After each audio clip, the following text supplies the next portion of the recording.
नमस्कार मेरे प्यारे साथियों, मैं मनीष शर्मा स्वागत करता हूं आप सभी का इकोनॉमिक्स फ्लो में। आज व्यष्टि अर्थशास्त्र से रिलेटेड एक और इम्पोर्टेंट टॉपिक आपके लिए लेकर के आया हूं और टॉपिक है हमारा मांग की लोच को मापने की विधियां, यानी measurement of elasticity of demand. देखिए बच्चों, मांग की लोच को मापने की 5 प्रकार की विधियां होती है।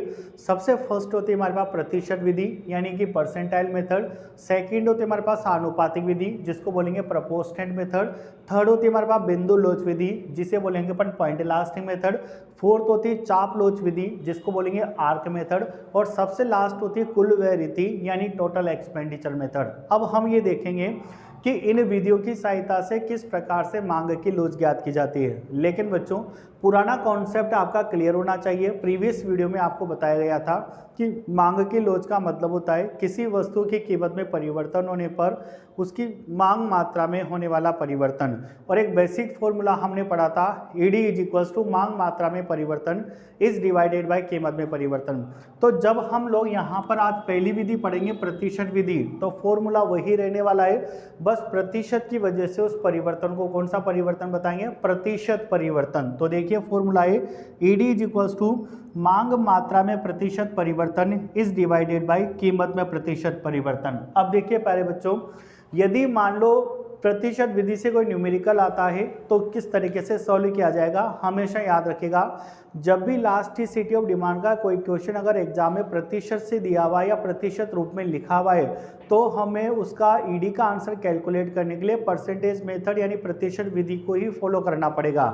एग्जाम में क्वेश्चन किस तरीके से होगा, एक एग्जाम्पल यहाँ पर लिखा हुआ है आपके लिए ऑलरेडी कि किसी वस्तु की कीमत में 5% की वृद्धि होने पर उसकी मांग मात्रा में 10% की कमी होती है। यानी ये बोला गया है कि जब किसी वस्तु की कीमत 5% से बढ़ जाती है तो उसकी मांग मात्रा में 10% की कमी हो जाती है। तो मांग की लोच क्या होगी। देखिए बच्चों, क्वेश्चन यहाँ पर प्रतिशत में दिया हुआ है, इसलिए हम यहाँ पर ईडी कैलकुलेट करने के लिए प्रतिशत विधि को ही यूज में लेंगे, ठीक है। लेकिन हमेशा एक बात याद रखिएगा, जब भी मांग की लोच का कोई भी क्वेश्चन आपको ज्ञात करना हो तो क्वेश्चन में 2 चीज़ों का डिस्कस किया जाएगा, one is price and second is quantity demand.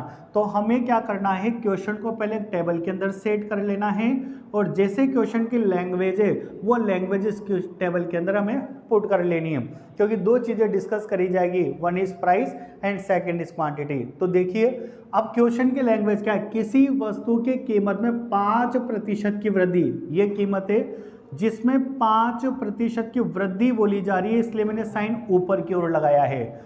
और मांग मात्रा में 10% की कमी, ये मांग मात्रा है जिसमें 10% की कमी की बात की जा रही है, इसलिए मैंने नीचे का साइन लगाया। यानी कीमत में 5% की वृद्धि हो रही है और फलस्वरूप मांग मात्रा में 10% की कमी हो रही है, तो हमें यहाँ पर इसकी ईडी कैलकुलेट करनी है। अब बच्चों, क्वेश्चन प्रतिशत में है, इसलिए मांग की लोच ज्ञात करने के लिए प्रतिशत विधि को ही यूज में लिया जाएगा। और अभी आपको प्रतिशत विधि से मांग की लोच का फॉर्मूला बताया गया है कि मांग मात्रा में प्रतिशत परिवर्तन इज डिवाइडेड बाय कीमत में प्रतिशत परिवर्तन, ठीक है। यानी मांग मात्रा को मैंने Q से और कीमत को P से लिख दिया। तो फॉर्मूला है आपके पास मांग मात्रा में प्रतिशत परिवर्तन बटे कीमत में प्रतिशत परिवर्तन। अब देखिए अच्छे से, ईडी इक्वल टू मांग मात्रा में कितना प्रतिशत परिवर्तन हुआ है, 10%। तो यहाँ पर आपको 10 नोट करना है और कीमत में प्रतिशत परिवर्तन कितना हुआ है, 5। तो यहाँ पर 5 नोट करना है। बट एक बात याद रखिएगा, जिसमें वृद्धि होगी उस पर प्लस का साइन लगेगा और जिसमें कमी होगी उस पर माइनस का साइन लगेगा। तो आप ये देखिएगा, कीमत बढ़ रही है यानी कीमत में वृद्धि हो रही है, तो यहाँ कीमत में 5 प्लस में चलेगा और मांग मात्रा में कमी हो रही है, यानी इस पर कमी होने की वजह से इस मांग मात्रा में जो 10 है यहाँ पर माइनस का साइन लगेगा। अब आप ये देखिए 10 कैंसिल होगा 5 से 2 टाइम, यानी माइनस का 2 आंसर आएगा। लेकिन मांग की लोच कभी भी ऋणात्मक नहीं होती है, क्योंकि कीमत लोच ऋणात्मक नहीं हो सकती, इसलिए माइनस में आंसर आने के बाद भी हम क्या लिखेंगे, ईडी इज इक्वल्स टू, इसको प्लस में कन्वर्ट करके लिखेंगे ईडी इज इक्वल्स टू 2।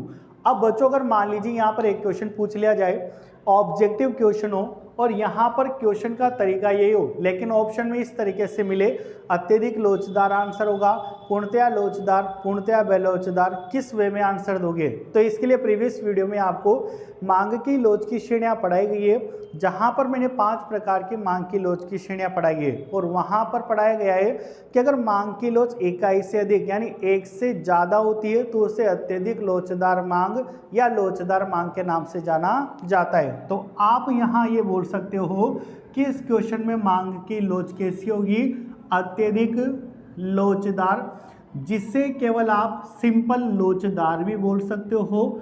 और इसका मतलब एक और होता है इकाई से अधिक लोच, इकाई से अधिक। इस तरीके से भी लास्ट में आप आंसर एग्जाम में प्रदर्शित कर सकते हो, क्योंकि आंसर 2 आ रहा है यानी 1 से ज़्यादा है, इसलिए आप इसको अत्यधिक लोचदार, लोचदार या इकाई से अधिक लोच भी बोल सकते हैं। ठीक है, अब एक और क्वेश्चन डिस्कस करते हैं बच्चों। देखिए, अभी आपको कॉन्सेप्ट बताया गया है कि एग्जाम में अगर क्वेश्चन परसेंटेज में हो तो हम क्वेश्चन को सॉल्व करने के लिए परसेंटेज मेथड यानी प्रतिशत विधि को ही काम में लेंगे।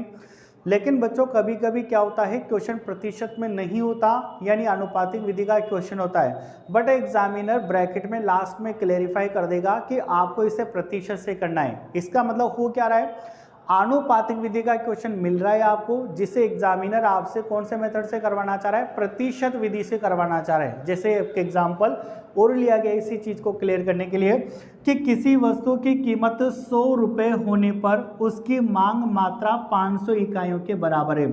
यानी जब वस्तु की कीमत 100 रुपये तो उपभोक्ता उसकी 500 इकाइयों की मांग करता है। आगे बोला गया है परंतु कीमत बढ़कर, यानी पहले कीमत 100 थी, अब कीमत बढ़कर के कितने रुपए हो जाती है, 200 रुपये। ठीक है, तो ये मांग मात्रा भी क्या होगी, कम हो जाएगी, पर उसकी मांग मात्रा घटकर 300 इकाइयाँ रह जाती है। यानी क्वेश्चन में हो क्या रहा है, 100 रुपये कीमत पर उसकी 500 इकाइयों की मांग की जा रही है, फिर कीमत जैसे बढ़कर के 200 ही तो उसकी मांगी गई इकाइयाँ घट के कितनी रह गई, 300, और इसकी मांग के लोच ज्ञात करनी है। तो बच्चों ये क्वेश्चन मोस्ट प्रोबेबली किससे करा जाता है, आनुपातिक विधि से, लेकिन एग्जामिनर ने क्या बोल दिया ब्रैकेट में, प्रतिशत विधि से ज्ञात कीजिए। इस कंडीशन में हमें इस क्वेश्चन को कौन से विधि से करना है, प्रतिशत विधि से करना है। अब आप ये देखिएगा, प्रतिशत विधि से करने के लिए हमें चाहिए मांग मात्रा में प्रतिशत परिवर्तन और एक चाहिए हमें कीमत में प्रतिशत परिवर्तन। यहाँ पर न तो हमें मांग मात्रा में प्रतिशत परिवर्तन दिया हुआ है और न ही कीमत में प्रतिशत परिवर्तन दिया हुआ है। तो फर्स्ट ऑफ ऑल हमें क्या करना पड़ेगा, स्पेशली कैलकुलेट करना पड़ेगा और स्पेशली कैलकुलेट करना पड़ेगा। तो देखिए, अगर कभी जरूरत पड़ जाए कि मांग मात्रा में प्रतिशत परिवर्तन कैलकुलेट करना हो तो मैंने यहाँ पर फॉर्मूला लिखा हुआ है, मांग मात्रा में प्रतिशत परिवर्तन is equal to delta Q upon Q into 100, और कीमत में प्रतिशत परिवर्तन किससे निकलेगा, delta P upon P into 100। यानी कि मांग मात्रा में प्रतिशत परिवर्तन निकलता है delta Q upon Q into 100 से, और कीमत में प्रतिशत परिवर्तन delta P upon P into 100 से। अब बात ये आती है कि डेल्टा क्यू क्या है, डेल्टा क्यू का मतलब होता है मांग मात्रा में परिवर्तन। यानी सपोज करिए पहले किसी वस्तु की मांग मात्रा 500 इकाइयाँ थी, फिर 800 इकाइयाँ हुई, तो कितने का परिवर्तन हुआ, 500 से 800, 300 का परिवर्तन हुआ। तो डेल्टा क्यू का मतलब हमारे लिए होगा 300, और क्यू का मतलब होता है प्रारंभिक मांग मात्रा। एक मैंने बोली 500, फिर कितनी हुई 800, तो दोनों में प्रारंभिक कौन सी है, 500। ठीक है, तो ये क्यू हमारे लिए होगी प्रारंभिक मांग मात्रा। इसी तरीके से डेल्टा पी का मतलब होता है कीमत में परिवर्तन। पहले किसी वस्तु की कीमत 10 रुपये थी, फिर 15 रुपये हो गई, तो कितने का परिवर्तन हुआ, 5 का।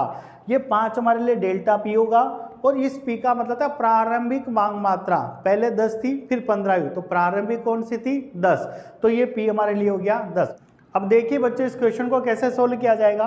सबसे पहले मैंने आपसे कहा कि यहाँ पर पे क्वेश्चन पहचानेंगे हम लोग, वैसे प्रतिशत विधि का क्वेश्चन नहीं है, ये आनुपातिक विधि से सॉल्व करना है, बट एग्जामिनर ने बिल्कुल स्पेशल क्लियर कर दिया कि इसको आपको किससे करना है, प्रतिशत विधि से करना है। तो देखिए, पहले आपको एक बात बता रखी है कि हमेशा जब भी मांग की लोच का कोई क्वेश्चन करेंगे तो हम एक टेबल बनाएंगे जिसमें कीमत और मात्रा को लिखेंगे, फिर जैसा क्वेश्चन बोल रहा है वैसी चीज हमें इस टेबल के अंदर सेट करनी है, उसके बाद हम क्वेश्चन सॉल्व करेंगे। अब देखो क्वेश्चन क्या बोला है कि किसी वस्तु की कीमत 100 रुपये होने पर उसकी मांग मात्रा कितनी इकाइयाँ, 500 इकाइयाँ, यानी कीमत कितनी बताई, 100, और मांग मात्रा कितनी इकाइयाँ, 500 इकाइयाँ। आगे बोला आपसे कीमत बढ़कर 200 रुपये होने पर उसकी मांग मात्रा 300 इकाइयाँ रह जाती है।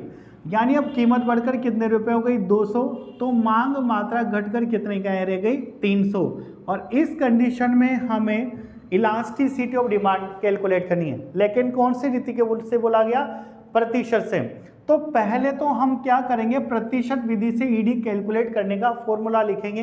क्या फॉर्मूला होता है हमारे पास, ईडी इज इक्वल्स टू मांग मात्रा में प्रतिशत परिवर्तन इज डिवाइडेड बाय कीमत में प्रतिशत परिवर्तन। ठीक है, मांग मात्रा में प्रतिशत परिवर्तन बटे कीमत में प्रतिशत परिवर्तन।